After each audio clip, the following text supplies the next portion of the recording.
Hello दोस्तों, समाज वाटिका channel में आप सबों का स्वागत है। मैं विमल सर। आज हम बिहार बोर्ड एनसीईआरटी बुक कक्षा 7 विषय भूगोल के चैप्टर नंबर 5 को देखेंगे। 5 में है जल। चलिए इस चैप्टर को शुरुआत करते हैं।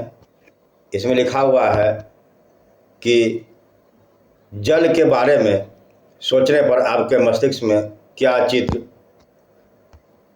चित्र बनते हैं। आप नदी, जलप्रपात, वर्षा की रिमझिम अपने नल के जल के बारे में सोचने लगते हैं। बच्चे वर्षा के भरे गड्ढे में कागज़ की नाव तैराकर बहुत खुश होते हैं। दोपहर तक गड्ढे में जमा पानी गायब हो जाता है। वह जल कहाँ चला जाता है? सूरज के ताप के कारण जल वाष्पित हो जाता है। ठंडा होने पर जलवाष्प संघनित होकर बादलों का रूप ले लेता है। यहाँ से यह वर्षा हिम अथवा सहिम वृष्टि के रूप में धरती या समुद्र पर गिरते हैं। जिस प्रक्रम में जल लगातार अपने स्वरूप को बदलता रहता है और महासागरों, वायुमंडल एवं धरती के बीच चक्कर लगाता है, उसको जल चक्र कहते हैं। यानी जल चक्र किसे कहते हैं? जल अपने विभिन्न रूपों में स्थलमंडल, वायुमंडल और जलमंडल, इन तीनों मंडलों में परिसंचरण करते रहता है। तो जल के इसी परिसंचरण या चक्र को हम जल चक्र कहते हैं। हमारी पृथ्वी थलशाला के समान है, जो जल शताब्दियों पूर्व उपस्थित था वही आज भी मौजूद है। जिस जल का प्रयोग आज हम हरियाणा के खेत में सिंचाई के लिए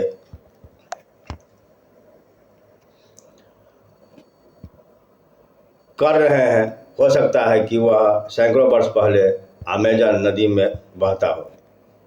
अलवण जल के मुख्य स्रोत नदी, ताल, स्रोत एवं हिमनद है। महासागरों एवं समुद्रों का जल लवणीय होता है। इसमें अधिकांश नमक सोडियम क्लोराइड या खाने में उपयोग किए जाने वाला नमक होता है।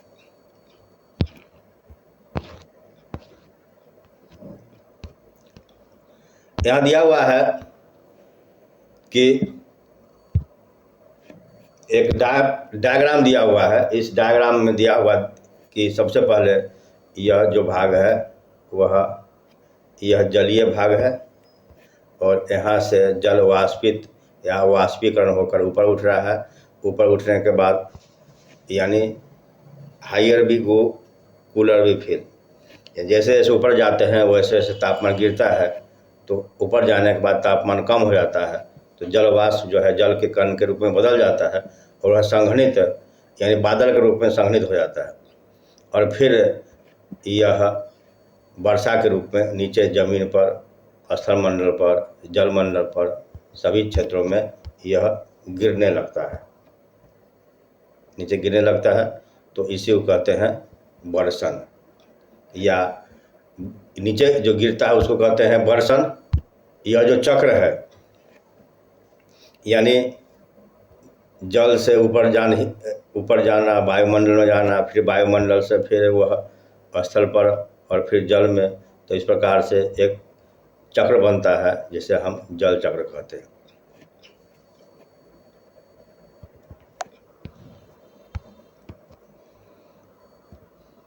यहाँ लिखा हुआ है शब्दावली। थलशाला, थलशाला का मतलब हुआ एक छोटे घर के पौधे रखने का कृत्रिम अहाता। क्रियाकलाप: अपनी थलशाला बनाए। एक बड़े जार के 1/4 भाग में मिट्टी भरकर उसे अच्छी तरह दबा दे। इसके ऊपर ह्यूमस की एक पतली सी परत लगाएं।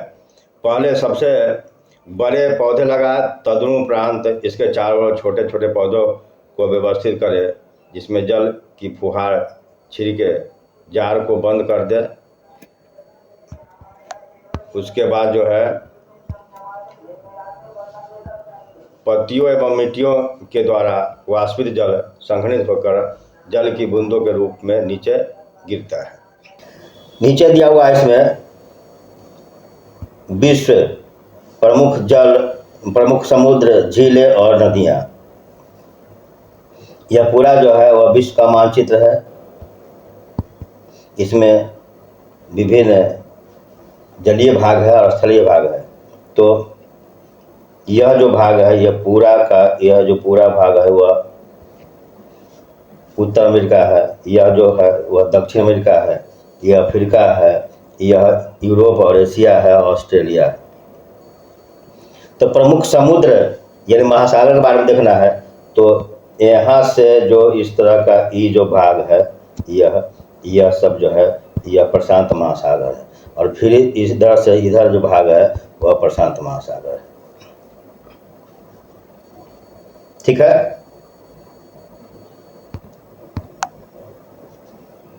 अब इसमें है कि यहाँ से यह जो भाग है और फिर यहाँ से इस तरह भाग है, तो यह है अटलांटिक महासागर।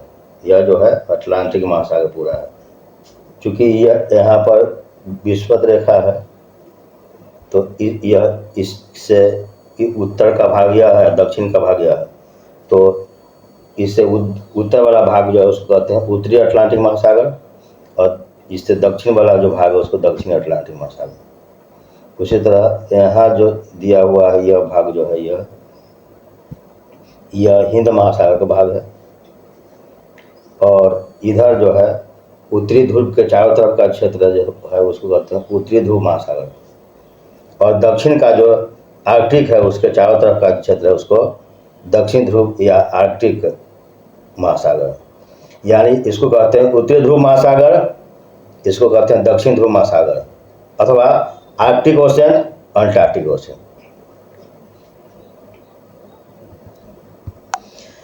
इसके बाद प्रमुख है जो छोटे छोटे जो सागर है उसके बारे में हमको देखना है। यहाँ दिया हुआ है कैरिबियन सागर, उसके बाद यहाँ दिया हुआ है भूमध्य सागर, काला सागर, उसके बाद कैस्पियन सागर, अरब सागर, यह भी सागर ही है यानी बंगाल की खाड़ी।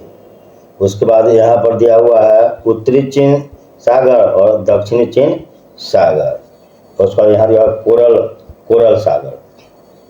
तो ये प्रमुख सागर है, छोटे छोटे जलीय भाग हैं। अब हमको देखना है नदियाँ।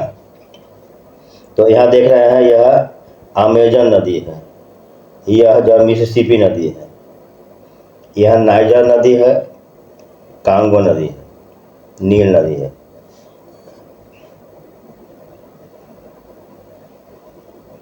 उसके बाद यहाँ पर है, उसके बाद ब्रह्मपुत्र नदी है, गंगा नदी है, वांगो नदी है, डार्लिंग नदी है। तो ये सभी प्रमुख नदियाँ हैं। इन सबों को आप लोग देखेंगे और याद कर लेंगे। अब है जल का वितरण। हम सभी जानते हैं कि पृथ्वी की सतह पर 3/4 भाग जल से ढका हुआ है। यदि धरती पर थल की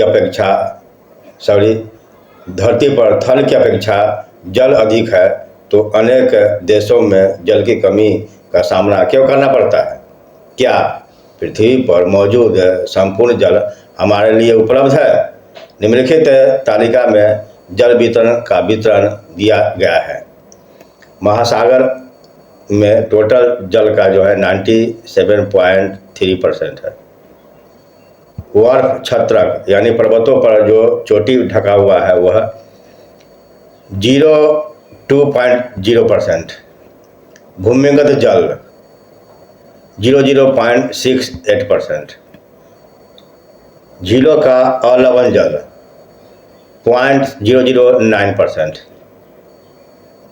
समुद्री जल एवं नमकीन झीलें 0.009%, वायुमंडल में 0.0019%, नदियों में 0.0001%, टोटल 100%। साधारणतः क्रियाकलाप द्वारा जल के वितरण को प्रदर्शित किया जा सकता है,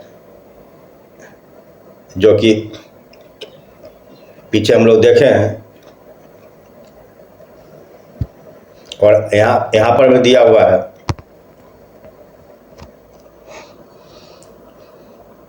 दो लीटर जल ले, मान ले यह पृथ्वी की सतह पर जल की संपूर्ण मात्रा है।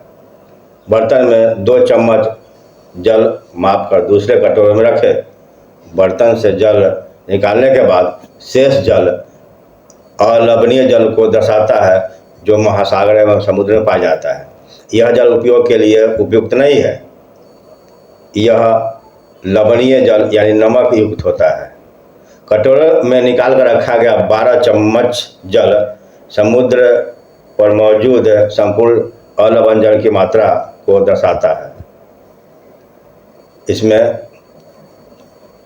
चित्र में इस जल के वितरण को दर्शाया गया है।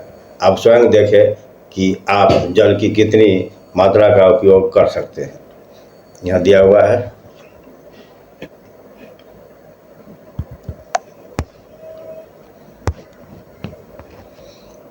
जीवन के लिए जल अत्यधिक आवश्यक है। प्यासे होने पर केवल जल ही हमारी प्यास बुझा सकता है। ऐसे में आपको क्या ऐसा नहीं लगता है कि लापरवाही से जल का उपयोग करने पर हम बहुमूल्य संसाधन को बर्बाद करते हैं?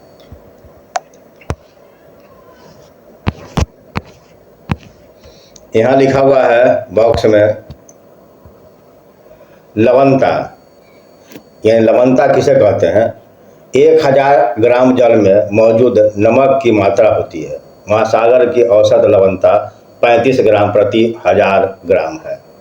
यह लवणता का क्या मतलब हुआ कि 1000 ग्राम जल में उपस्थित नमक की मात्रा को हम उस जल का लवणता कहते हैं।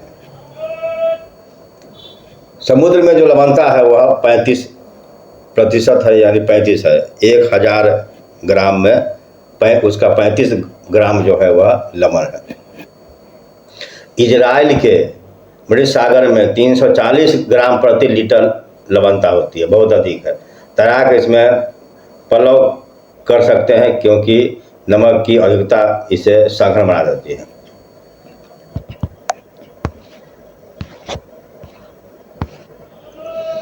और इसमें आगे है महासागरीय परिसंचरण, यानी महासागरों में जो जल का जो परिसंचरण है उसके बारे में।